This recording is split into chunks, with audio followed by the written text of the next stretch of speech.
Expectation of following your dreams. Reality.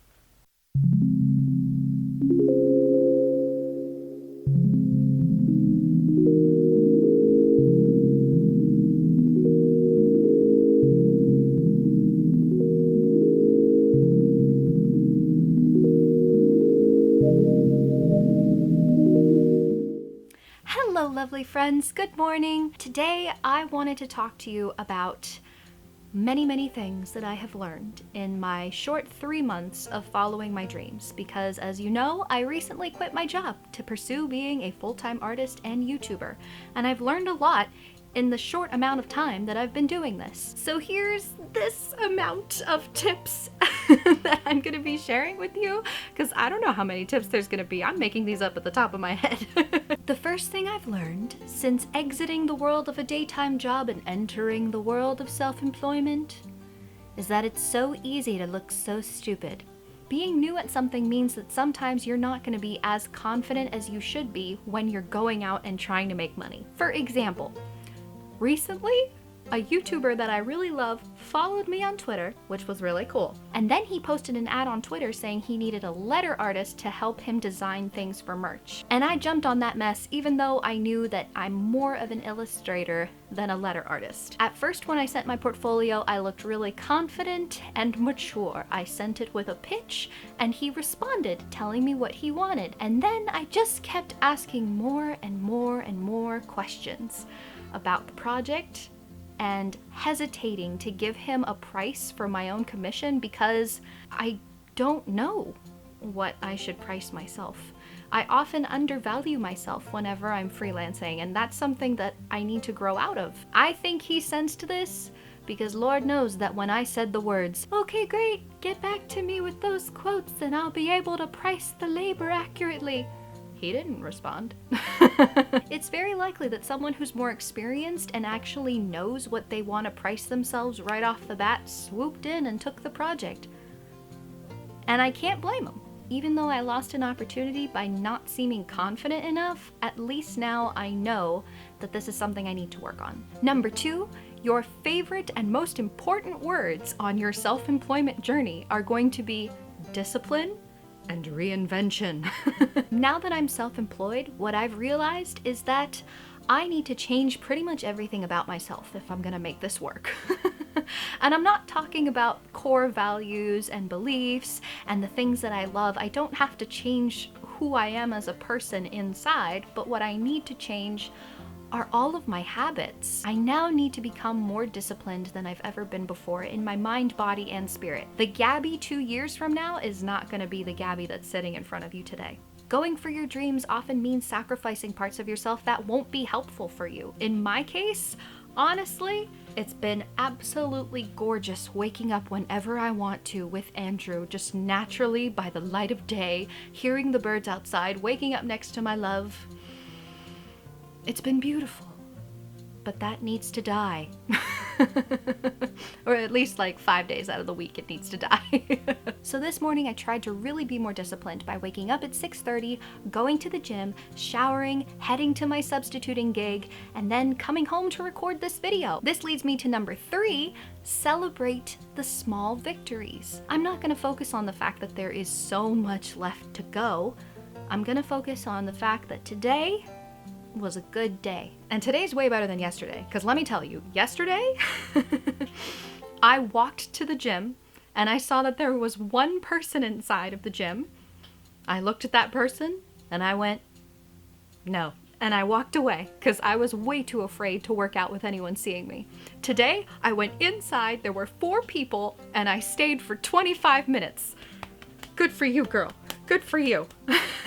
Number 4, it's really easy to lose track of your routine. It's really easy for you to kind of just let one day bleed into the next day, and you think you've gotten a lot done, but in reality, a lot more could have been done. You don't have more time when you become self-employed. Not at first.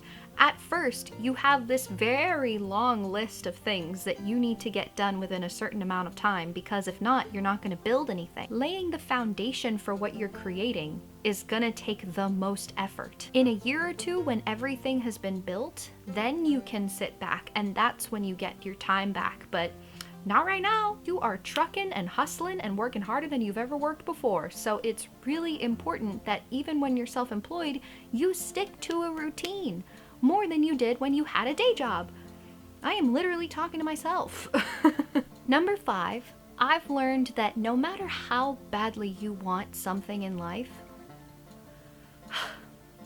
it's a lot easier to feel the feeling of wanting to give up than you think it would be. Sometimes that feeling can be too much and you want to give up, but you can't. Nobody got to where they wanted to be by quitting. I have no idea what any of my efforts are going to amount to in a couple of years, and neither do you. And it's okay to feel like you want to give up. Just try not to. This leads me to number 6.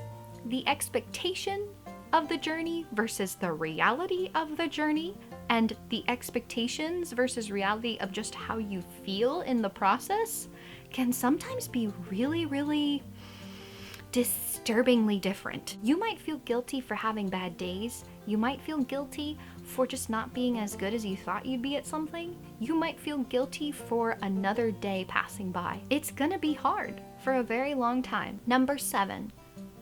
You might have more people supporting you than you think you do. I often think that I need to be alone for everything. I usually work alone, like no one's behind this camera, no one's in this room with me. I often go through my struggles alone. I often think that if I don't fix something myself, that I will be alone in this and that no one can help me. In reality, people who know that you're trying to do something might want to help you too.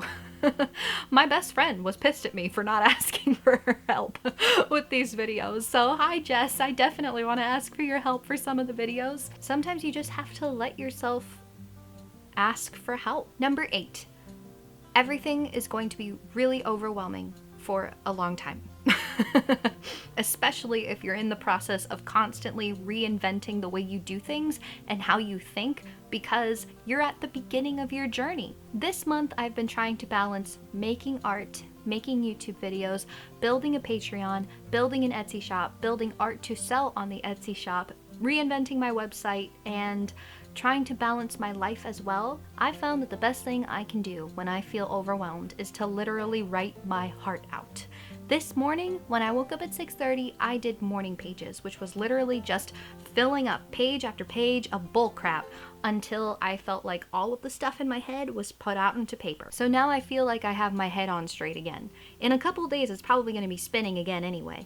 But today, it feels like it's on straight and I know what I need to do. Number 9, I think this is number 9. Be grateful for wherever you are in this process. I bet you $100 that wherever you were in the past, you once dreamed about being where you are today. I know I've been dreaming about this for years, and I am so happy, despite all of these like wavy waves of emotions, to actually be sitting here and being able to just talk into this camera and create things. The process might be really overwhelming right now and really scary, but I wouldn't change this for the world, and I mean that so genuinely. The other day, I actually got to meet a subscriber and have coffee with her and talk to her about art and life and everything, and we walked around a bookstore and like picked out a book to buy together, and it was incredible because I actually got to meet somebody that I am making videos for. That's all I can ever ask for, is to like just feel like this is being done for a reason. Every single day that you just keep trucking on, it brings you one step closer to actual clarity. I think I'm gonna end this week's Good Morning with Gabby here. I hope you really enjoyed this video, and in the comments, I would love to know where you are on your own creative life's journey. Are you just starting out on a dream you've been dreaming about for years? Are you still thinking of what you're trying to do? Are you somewhere in the middle and have been trucking at something for years? Have you manifested everything? Tell me in the comments below, because I'd love to share stories and learn more about you. I hope that you have the most wonderful week, and I will see you on Friday. Goodbye!